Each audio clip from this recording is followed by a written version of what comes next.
శరన్నవరాత్రుల్లో సరస్వతి పూజ పరాశక్తి జ్ఞానప్రదాత శక్తి రూపం. మరి అమ్మవారి గురించి తెలుసుకుందామా? ఈ సంవత్సరం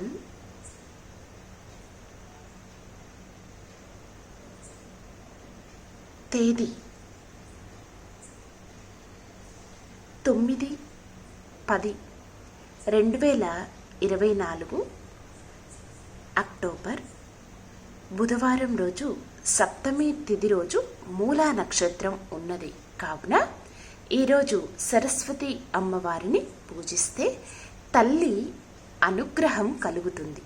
మనకు ముఖ్యమైన దేవతామూర్తులలో సరస్వతీదేవి చదువుల తల్లిగా ఆరాధింపబడుతుంది.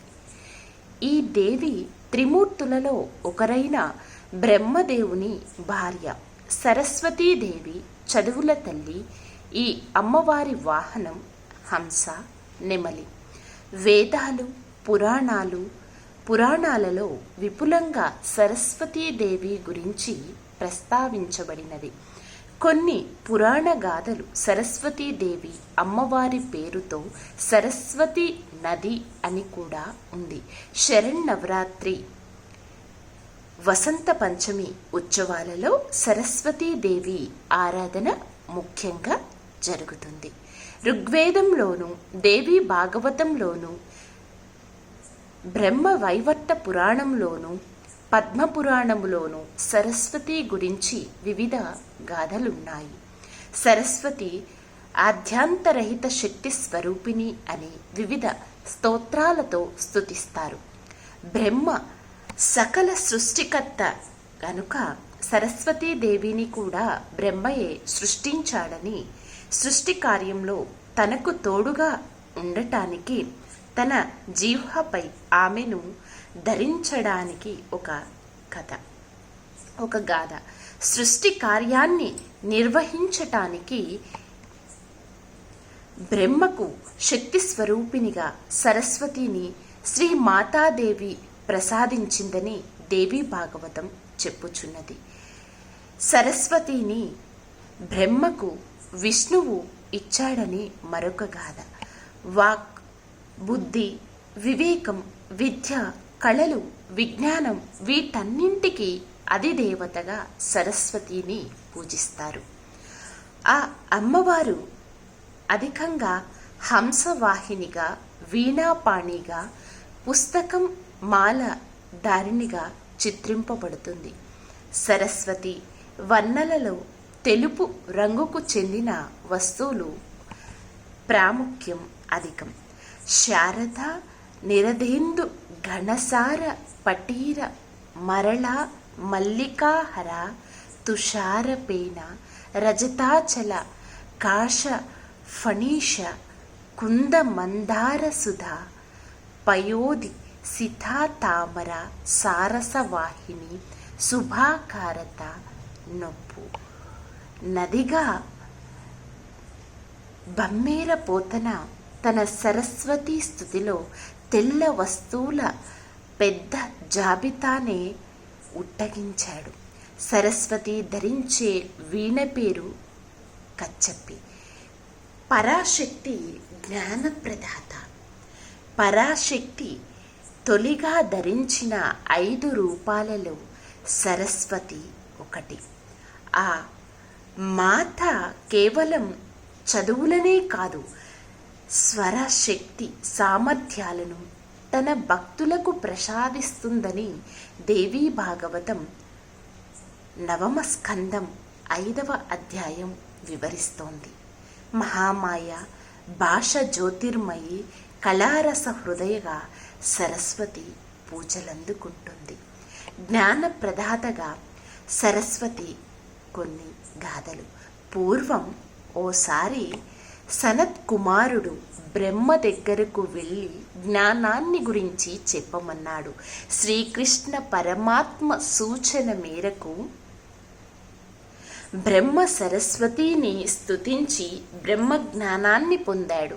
ఆ తరువాత ఆయన బ్రహ్మజ్ఞాన సిద్ధాంతం చేసి సనత్ కుమారుడికి చెప్పాడు. అలాగే పూర్వం భూదేవి అనంతుడిని తనకు జ్ఞానాన్ని ఉపదేశించమంది. అనంతుడు కశ్యపుడి ఆజ్ఞతో పలుకుల తల్లిని స్తుతించాడు. ఆ తరువాతనే అనంతుడు నిర్మలమైన జ్ఞానాన్ని సిద్ధాంతీకరించి భూమాతకు చెప్పగలిగాడు. పూర్వం వ్యాస భగవానుడు పురాణ సూత్రాల గురించి వాల్మీకిని అడిగాడు. వాల్మీకి జగదాంబను స్మరించాడు. అలా ఆయన సరస్వతి దయను పొంది పురాణ సూత్ర జ్ఞానాన్ని పొందాడు. వ్యాసుడు కూడా 100 ఏళ్ల పాటు పుష్కర తీర్థంలో సరస్వతీని తపస్సు చేసి వరాన్ని పొంది సత్కవీంద్రుడయ్యాడు. ఆ తరువాతే ఆయన వేద విభాగాన్ని పురాణ రచనను చేశాడు. ఓసారి ఇంద్రుడు తనకు తత్వజ్ఞానాన్ని ఉపదేశించమని శివుడిని అడిగాడు. శివుడు పాటు దివ్యవాణిని తలచుకొని ఆ శక్తి ప్రభావముతో ఇంద్రుడికి జ్ఞానోపదేశం చేశాడు. ఆ ఇంద్రుడే బృహస్పతి దగ్గరకు వెళ్ళి శబ్దశాస్త్రాన్ని చెప్పమన్నాడు. అప్పుడు బృహస్పతి వెంటనే పుష్కర క్షేత్రానికి వెళ్ళి 1000 దివ్య సంవత్సరాల పాటు సరస్వతిని ధ్యానించి శబ్దశాస్త్రం పొందాడు. పొరపాటున గురువు ఆగ్రహానికి గురై ఓసారి తాను చదువుకున్న చదువునంతా కోల్పోయాడు యజ్ఞవల్క మహర్షి.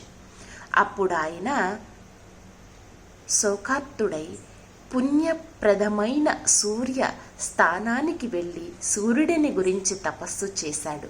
సూర్యుడు ప్రత్యక్షమై ఆ మహర్షి భక్తికి మెచ్చి వేదాంగాలను చదివించాడు. అయితే యజ్ఞవల్కుడికి జ్ఞాపక శక్తి లేకపోవటానికి గమనించిన సూర్య భగవానుడు సరస్వతి స్తోత్రాన్ని భక్తితో నిరంతరం పఠించమని చెప్పాడు.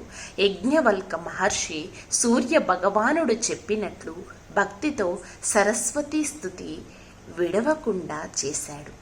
ఆ స్తుతిలో తాను గురుశాపం వల్ల విద్యాహీనుడిగా అయినట్లు, జ్ఞాపకశక్తి కోల్పోయినట్లు చెప్పాడు.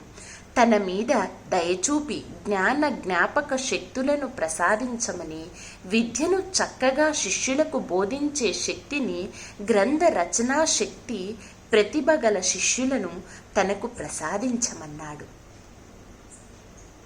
సత్సభలలో మంచి విచారణా శక్తిని, సత్యస్వరూపిణి, వాక్యానరూపిణి, వాక్యధిష్టాతృ రూపిణి అయిన సరస్వతిని పదే పదే స్తుతించటంతో ఆ మాత యజ్ఞవల్క మహర్షిని మళ్ళీ సంపూర్ణ జ్ఞానవంతుడిగా, సుకవిగా వెలుగొందమని ఆశీర్వదించింది.